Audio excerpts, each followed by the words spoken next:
Hi guys, fixing dinner. Thought you might like to join me. Haven't done this for a little while. A little under the weather, not bad, but just having a lot of pain from my back, and so just haven't really felt like it. So, not that we don't eat, we do eat.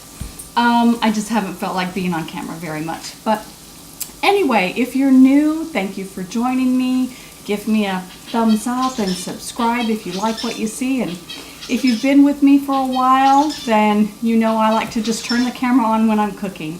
I specialize in simple foods for a simple life. I'd like to show people that it really doesn't take a lot of fancy ingredients. We eat just normal whole foods, okay? So what I've got here is my non-stick pan. There's absolutely nothing in here but my red onion, and that is just browning away. I always keep the kettle here with a little bit of water in case I need it, and of course for making tea. And then as a side dish to go with the vegetables I'm cooking, I've got some pinto beans that have been cooked with onion, green bell pepper, and a orange bell pepper in there. And so this is going to be my vegetable main dish. I've got some baby bell mushrooms, and I'm going to leave them whole instead of slicing them because my daughter doesn't like them. Me and my husband do. And yes, I wash those off. And that way it's easy to give her portion without. And then I've got some green bell pepper, and I'm just going to slice this up a little bit. Sorry you can't see it. No way for me to really position the camera so that you can see me chop and see what's cooking in there. And I figure it's more important for you to see what's cooking than what's being chopped, right? So I'm just going to chop that up a bit. Throw that in there. Remember that by having the lid in between your chopping, the moisture will be retained in your vegetables, and just slowly release them in the pan, and that way you won't have your vegetables sticking very much, and all that condensation kind of gathers on the lid and will drop down into the pan. So always try to have a lid handy, and then just put it on while you're here chopping. So now I've got a red bell pepper, and I like to have as much colors as possible and as many different flavors, because if we eat the rainbow, then of course we're getting lots of different nutrients, because every color is going to offer a different set of nutrients. So I always say eat the rainbow. Okay, we'll add the red pepper in there and let it stir really good so that those onions don't stick.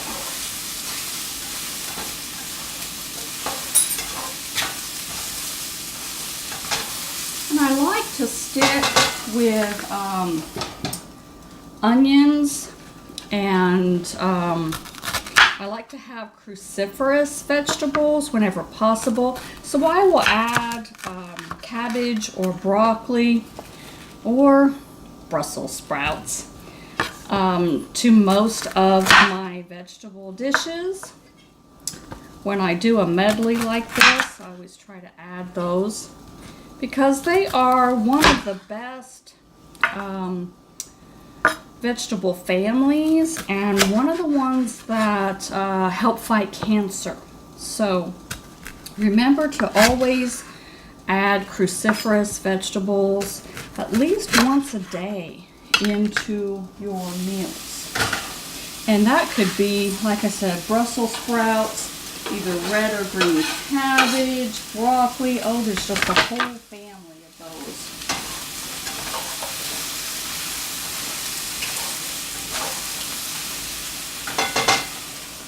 You can see all those colors going. Doesn't that look nice? Okay, and then I'm going to add some baby spinach. And spinach is one of the things that you want to always remember to get organic because they're on that dirty dozen. I can't buy everything organic, but there are certain things that really it doesn't cost that much more to get organic than it does regular, and I try to be as diligent about it as I can. And as time goes by, I'm adding more and more organics to our meals. Of course, you know, they say knowledge is power, but the more I find out about things, the more unhappy I become. So I'm just chopping up this spinach. We don't like big spinach leaves in our food.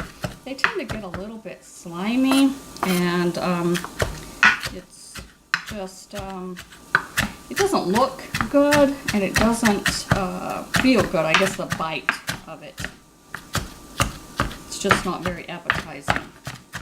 So what I do is I chop those up really fine, and so they just resemble a large spice, really, in the food once it's cooked. And so it's easy to disguise it. Spinach is also something that helps to fight cancer, and so I try to add it quite often. We have it in salad form. We use it as a lettuce for our sandwiches with our veggie burgers, or with some of that nice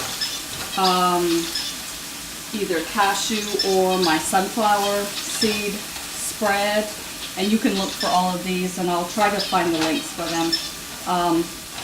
I'll do a sandwich with either some of my sprouts or spinach with just some of that spreadable cheese spread, and just makes a real nice sandwich.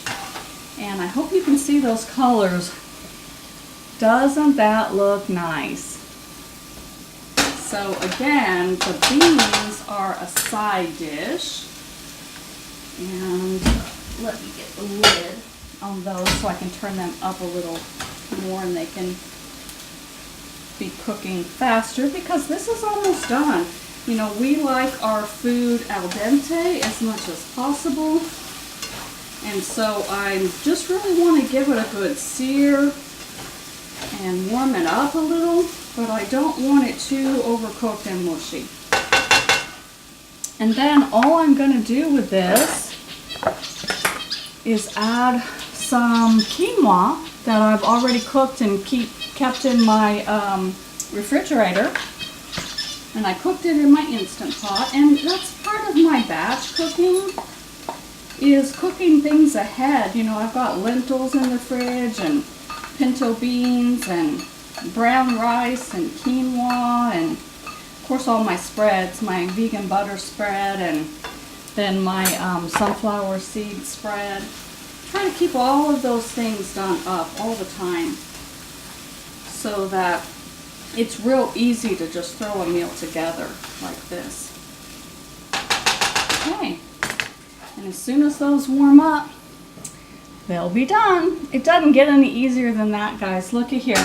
We are less than 9 minutes on the clock, and dinner's just about done. As soon as the quinoa warms up, the beans finish warming. So it's all about the prep work and having just a variety of foods on hand. And then just throw it all together, because I promise it'll taste good. Okay, have a good day, guys. Give me a thumbs up, and if you haven't yet, please do subscribe. Have a good day.